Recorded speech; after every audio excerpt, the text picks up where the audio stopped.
Casey Affleck addresses the sexual harassment allegations. This is following his Oscar win. He told the Boston Globe, quote, "I believe that any kind of mistreatment of anyone for any reason is unacceptable and abhorrent, and everyone deserves to be treated with respect in the workplace and anywhere else." And then the Boston Globe notes that he answered this wearily. He goes on to say, "There's really nothing I can do about it other than live my life the way I know I live it and to speak to what my own values are and how I try to live by them all the time." Now, the reason why there's so much criticism surrounding Casey Affleck is because of the vast difference in how people judged his situation and Nate Parker's.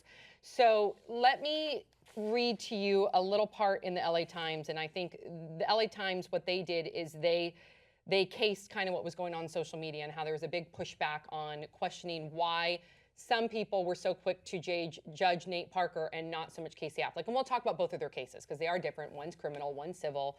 But we do need to talk about the difference in treatment.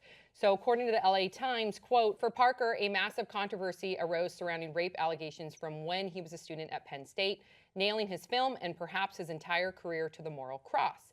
Affleck, however, remains a projected frontrunner," so this was before the Oscars, "for an Oscar nomination on the heels of his Globes win, despite the resurfacing of details of alleged sexual harassment on the set of his 2010 mockumentary, I'm Still Here." That was that Joaquin Phoenix mockumentary. Casey Affleck, the two women that accused Casey Affleck of sexual misconduct and harassment, there was a settlement there. So Casey Affleck is limited in talking about the details of the case, so are the two women.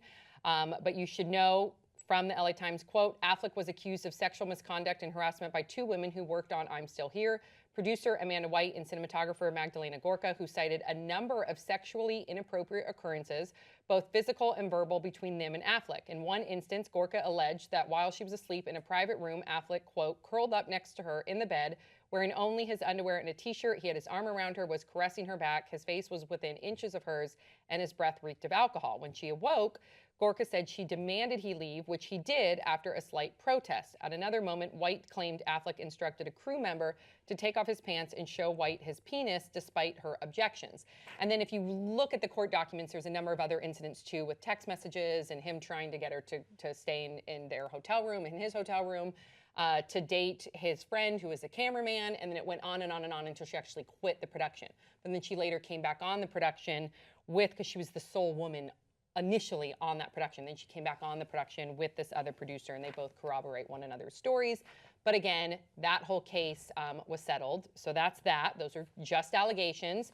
And then we also have Parker. Parker, the criminal case against him is alleged rape of a female student. They were dating at the time while he was a wrestler at Penn State, as I stated earlier. The 1999 suit, so this is quite some time ago, which did go to trial, resulted in his acquittal in 2001. His college roommate, Jean Mijani Celestin, who co-wrote The Birth of a Nation, was also accused in the assault. He was convicted, but he was able to successfully appeal it. And I read the details of that case too, and that's a really sad case because you have this he said, she said, in the sense that they all admit that there was sex that night. They all admit that both of them, Nate Parker and his friend, had sex with her. She claimed that they ran a train on her. Those were the words used. Those aren't my words. And that she was completely inebriated, blacked out, woke up a couple of times to them having sex with her, and then again in the morning. They claim that it was all consensual. They definitely admit that they all had sex, but it was consensual. And a number of witnesses claimed that she was inebriated, but then the credibility of those statements were later questioned in court because there was some proof, according to the defense, that there was intimidation from the police officers questioning these witnesses to get those statements. So those statements were deemed as less credible. And I'm sure that lent to the acquittal with Nate Parker and then the appeal with his buddy. But she later committed suicide. So it's a really sad case. Nate Parker also later, in so many words, said in an article that he would have never had sex with someone if they said no. But he did say that back in college, he never really would use alcohol as an indication of whether or not somebody was able to authorize consent. That was something when he was in college he never thought about. He thought of like just as in he read their body language. And now later, obviously, he would, think of alcohol differently, but this was back in 1999. These were his words in another article. And they've continued to haunt him. We know that Birth of a Nation and Manchester by the Sea, they were both kind of like allotted as like the two films that were going to take over the award season. And we saw the point of the criticism here is you see like the Casey Afflecks, the Roman Polanskis, the Mel Gibsons, the Woody Allens, who people may not judge them, or they do judge them, or they forgive them easier. And then the criticism is, why isn't this also being applied to the Nate Parkers? Does that make sense? Sorry, this was a lot of backstory, but I wanted to make sure that you guys knew all the details. I think it's like, really important. And it's also, so Sam's dog's here, and you can tell that, like, she's very concerned about all of us as you're describing all this. She's, like, checking into, like, it seems like the vibe's really creepy. Yeah, so just ignore baby. She's here today. Making sure everybody's okay. Yes, exactly. She's our emotional support animal on this flight. Yep. Yeah, Hollywood has royalty. And there's always scandals around royalty, but royals seem to persist because of something about them that people deem to be infallible. Like, that's what happened. Like, Casey Affleck is an Affleck. That's Hollywood royalty. Nate was in this movie that, was supposed to be really great, did well at festivals, but with the, bigger population, folks were just like, It wasn't this giant, great movie. And so that's how Hollywood works. It's really sad. I think what we need to focus on is like, what is happening? What happened? What is happening? And let's make sure that we're not reinforcing bad behavior. Yeah, I agree with what Brett's saying, and I want to read a quote that was written by Elle.com on the Casey Affleck case that sort of to the degree of Hollywood royalty. It says, quote, "As he becomes increasingly successful, he will become increasingly untouchable, meaning if the allegations are true, that the women he's victimized will have less and less chance to be heard. That's not just damaging to the individuals involved here, but to all women who find themselves victimized by powerful men." And I think that when I was hearing about this story, and again, the details in the civil case, because it's been settled, are sealed, and it's sort of hard, he can't really speak out about it, and they can't really speak out about it. So it's hard to be like, who's lying, who's not, and I don't think that that's what it should be about anymore. I think it's about what you were saying, Brett, moving forward. What can we as in the media, and then also as consumers, how can we make sure that we are watchdogs over behavior like this not occurring again, so we are not, because it did feel like these women were silenced, and that Casey was given so much power, and has really been able to reclaim this narrative solely, and we can't hear from these women anymore, and it doesn't feel fair, and I would like for this not to be a pattern that is continued. That's a really good point. And then also when I was reading the documents, because I wasn't really familiar, I wanted to read everything on the Casey Affleck allegations. I wanted to read everything on the Nate Parker allegations. With the Casey Affleck allegations on, I believe it was the cinematographer, she made a big personal point, only through her attorney, that her attorney then addressed with the court, that she wanted everything to be quiet because she was afraid that it would hurt her career. And that is really sad, and that's something that's very common within many different industries, but in the entertainment industry, you're afraid to ruffle feathers, you're afraid to speak out because you think that that will somehow hurt your chances of getting another gig, and that's scary. And so they had to almost list, like they almost had to like paint the picture that she wasn't a threat. So they listed all these things, that she'd been in the industry for about 14 years, she never had any prior allegations, she never sued anybody, she's afraid for anybody else to find out about this because she doesn't want it to hurt her career.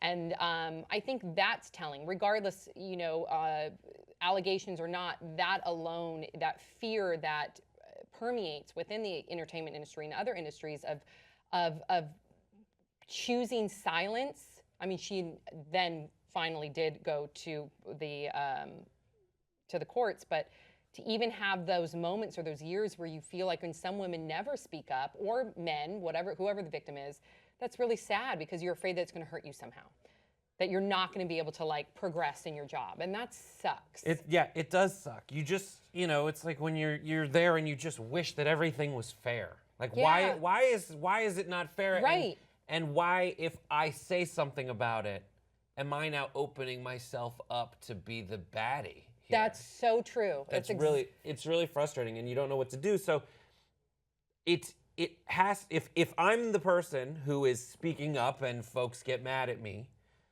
that if there were enough people like me speaking up, if we were all Spartacus, I don't know if anyone's seen that movie, but like Spartacus is the one where like they're looking for this one guy and everyone's like, no, we're all Spartacus.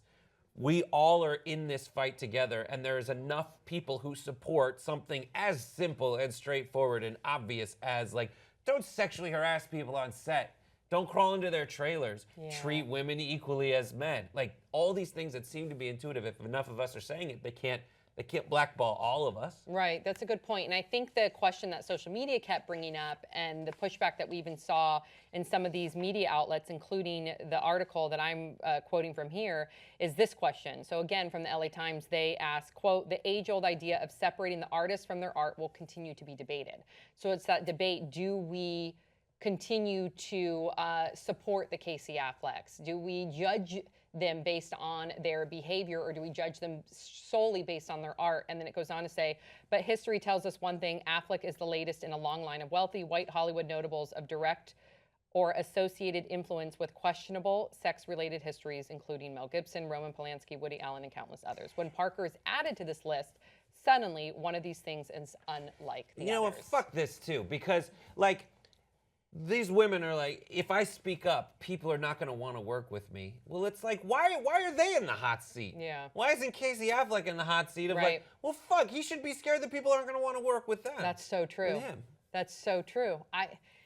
What do you guys think about the question about should you judge an artist based solely on their work, or should you take into consideration how they are treating people on set? I think, and this is such a difficult question that I could change my answer, tomorrow about. I think for me right now, with regards to this story, it depends on the artist and how closely tied for example, I love Cher. Like, I am a big fan of Cher. I love me some Cher. Let's say that an allegation came out that she was very abusive towards her assistants, because we heard a lot about in the allegations against Casey Affleck that it was also some of the language that he was using on set. So let's say that similar allegations came out against Cher, and then it was, I had Cher tickets, like, what do I do? I think I would have to deal with that. I think everyone has to deal with that on an individual basis. Where is your line going to be? And because I don't really care about Casey Affleck, and I didn't really like Manchester by the Sea. It was a movie, it was sad, it was fine. Right. So this to me is like, I would just sort of dump him. I'm fine with dumping him. But there are people who love Casey Affleck, and there are people who love Woody Allen and Roman Polanski's films and their work, and so that is, for you, we at least have to, as people who watch movies and consume their content, we have to at least think critically about where our lines are. You have to at least ask yourself the questions, I think, and that's what is frustrating. But I think we're getting to a tipping point where now that we're seeing publications write about this, you can't ignore it anymore. Like, in the past, people had won awards and it hadn't even been a topic of conversation. This was very publicized with Casey Affleck. Yeah. So if we're talking about it, then we are making progress. It's publicized, but you look at his IMDb page, it's a gut. I think it's a gut check for any of his new movies coming out. I think it comes down to a gut check for every individual. Yeah, and then it's at a certain point of like, these things were settled, and so a lot of it we'll never know. Yeah. Like, specifics of it we'll never know. Right. And Nate got convicted and it got overturned. I don't know. Like, that's the most frustrating thing for me is the Cosby thing. I turned against Cosby at a very specific, or at a very general point throughout this like cloud of he's doing all this terrible shit. I'm like, all right, well, I really did watch the Cosby Show all the time growing up.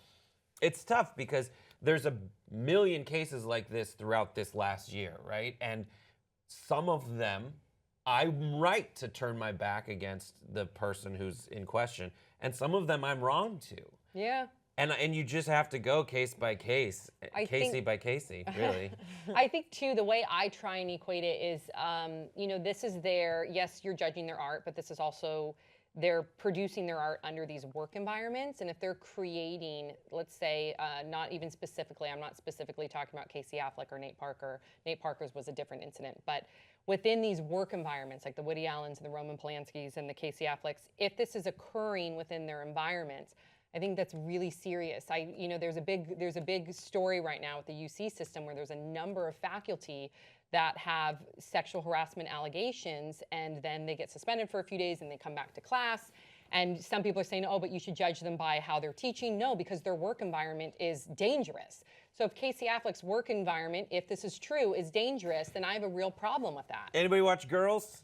this last week? I did not. No. Oh, it's one of the best episodes I've ever seen. Does it relate to this? It's about Hannah has written an article about this writer who took advantage of this girl, and as a result, Hannah has turned her back on her favorite writer. The writer has her come in, and it is just goes beat by beat through everything that we've talked about today. Really? Yeah. Specifically, like this nebulous idea of like, was he being inappropriate? Was she being inappropriate?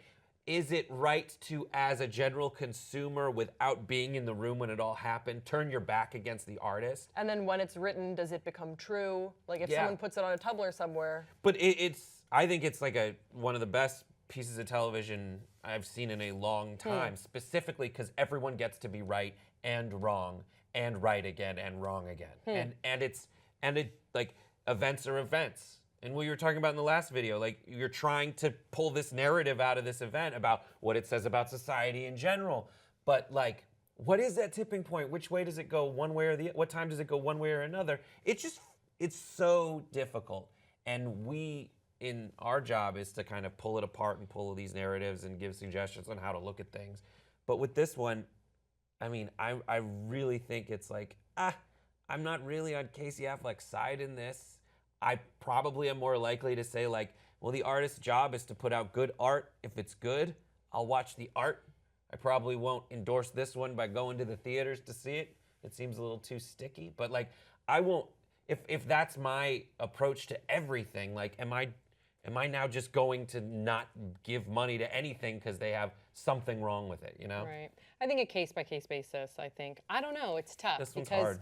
It's tough. It's tough, too, when it's going to, if it creates a really dangerous work environment. That makes me nervous because you never want to put other producers or crew or actors in an environment with somebody that is continuously celebrated and continuously gets work, and then you expose them to that person. But again, we don't know all the details, and these are just allegations, and this is just me generally speaking. But I think it's good that the dialogue is pushed forward, and please share your thoughts. Let us know what you think, and we'll see you next time.